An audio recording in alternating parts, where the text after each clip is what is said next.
Bonjour et bienvenue à ce module de formation dans la série de Comprendre l'intelligence artificielle. Nous allons nous attarder sur les domaines d'application de l'intelligence artificielle.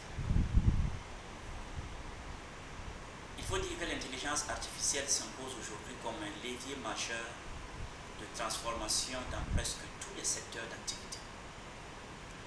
Elle a un potentiel à optimiser les performances, automatiser les processus et soutenir l'innovation. Comprendre ces champs d'application permet d'évaluer l'impact réel de l'intelligence artificielle sur les modèles économiques, sociaux, éthiques, contemporains.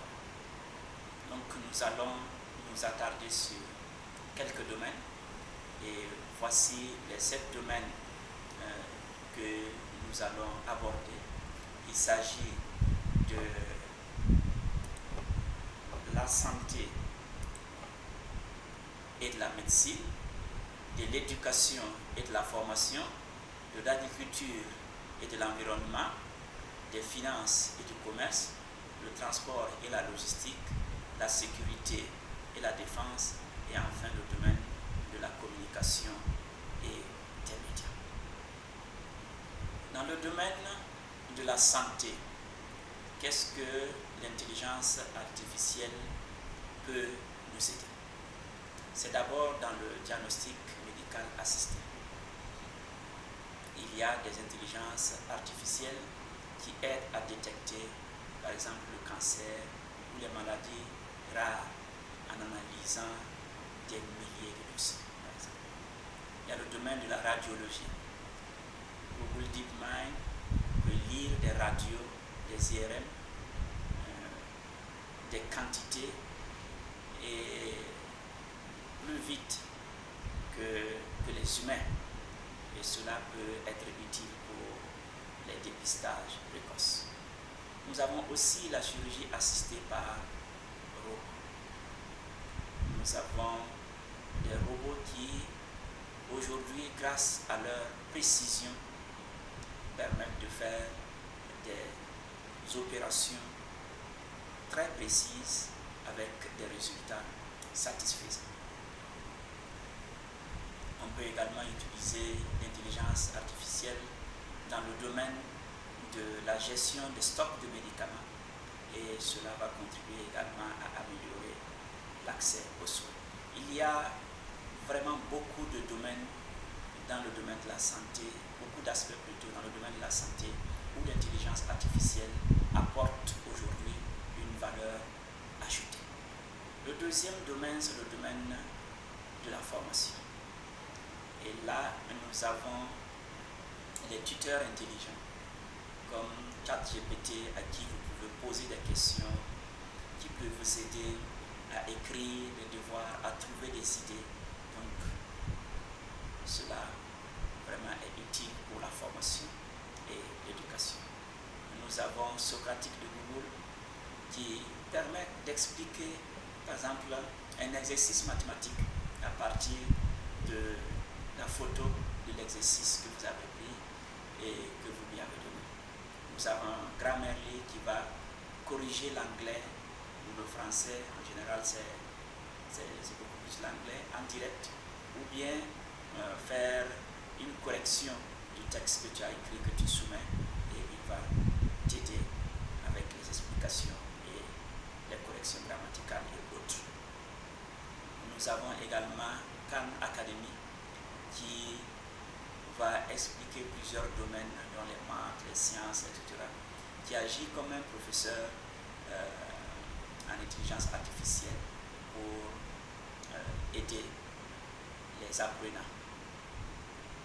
Nous avons Duolingo pour apprendre plus facilement les langues aujourd'hui, notamment l'anglais pour nous qui sommes dans un milieu francophone.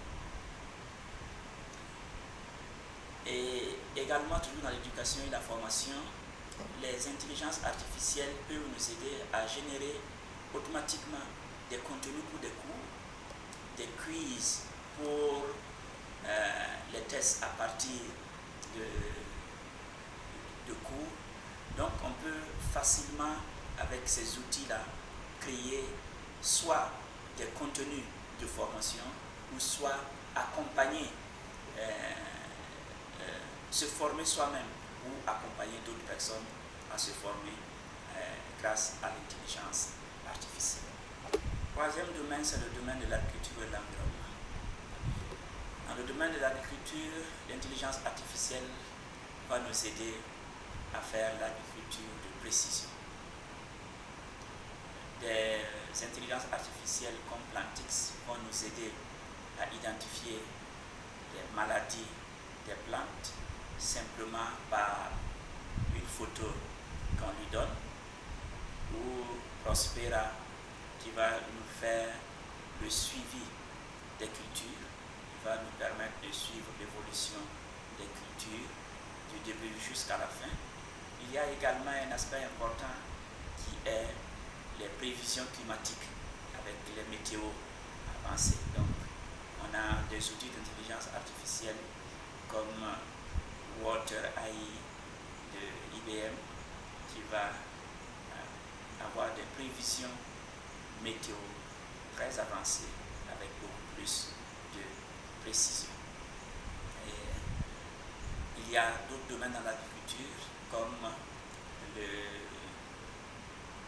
au Nigeria où nous avons Hero Tractor qui est une IA connectée où les fermiers et les propriétaires de tracteurs peuvent interagir pour commander des tracteurs pour qu'ils viennent pour les travaux, et cela grâce à l'intelligence artificielle. Donc, voici quelques applications en ce qui concerne le domaine de l'agriculture et de l'environnement. Dans le domaine des finances, nous avons la détection des fraudes. Avec l'IA, on est capable au niveau financier, notamment les banques, de pouvoir mieux surveiller les attaques, mieux surveiller certains comportements frauduleux au sein des institutions. Et également, pour sécuriser les paiements en ligne, nous avons des outils comme Count qui peut également nous aider. Ils peuvent également agir comme des conseillers financiers virtuels pour nous aider à mieux investir notre argent en fonction de l'environnement, de l'étude, des données qui sont disponibles. Et on a par exemple beaucoup de chatbots bancaires qui sont utilisés aujourd'hui pour la relation avec les clients dans les banques aujourd'hui.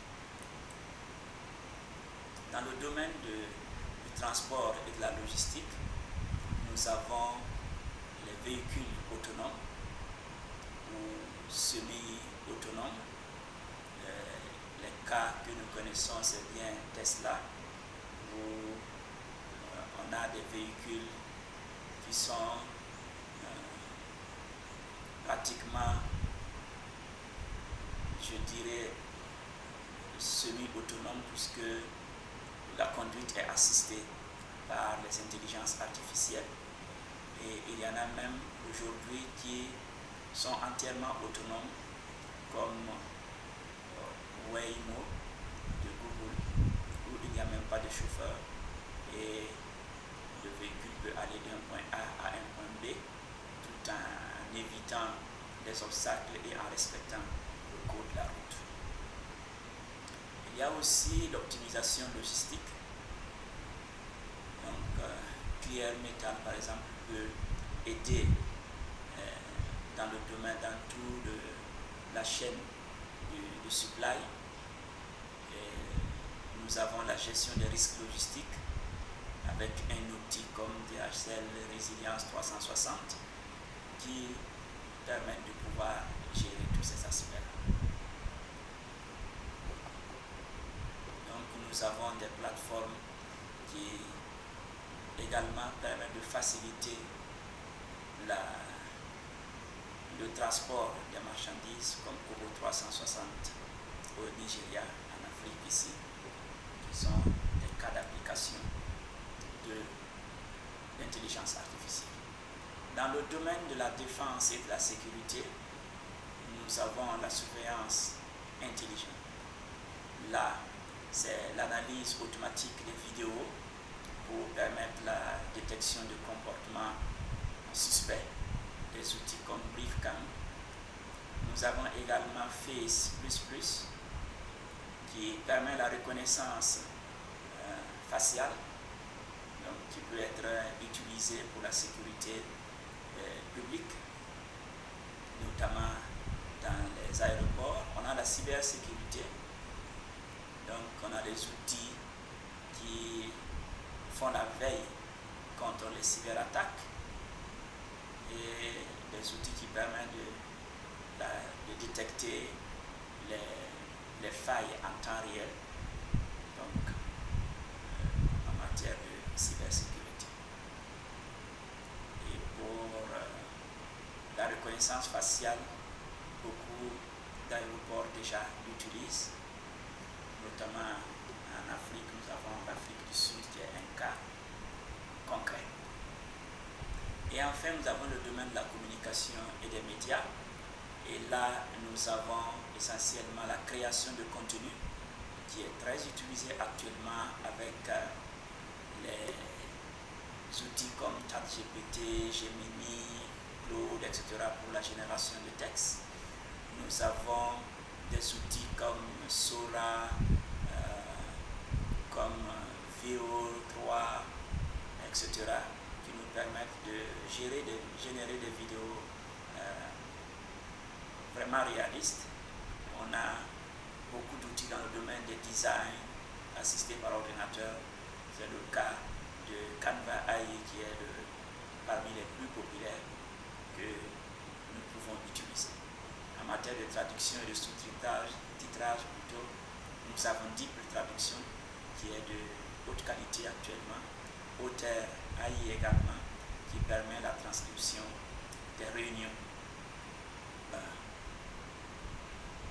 Pour les vidéos, par exemple, on peut utiliser genre Roomway pour créer des vidéos publicitaires en ce qui concerne les besoins en communication. Donc, en définitive, le domaine d'application de l'intelligence artificielle illustre l'ampleur de sa contribution à la modernisation des sociétés et des économies. Qu'il s'agisse d'améliorer la prise de décision, d'automatiser des tâches complexes ou de créer de nouvelles formes de valeur, l'intelligence artificielle redéfinit les pratiques professionnelles et les dynamiques organisationnelles. Toutefois, son déploiement appelle à une réflexion éthique, juridique et sociale afin d'assurer une utilisation responsable et équitable de ses potentialités. L'enjeu n'est plus seulement technologique, mais profondément humain et sociétal. Merci d'être resté jusqu'à la fin de ce module. Et nous allons nous donner rendez-vous pour le prochain module. Merci.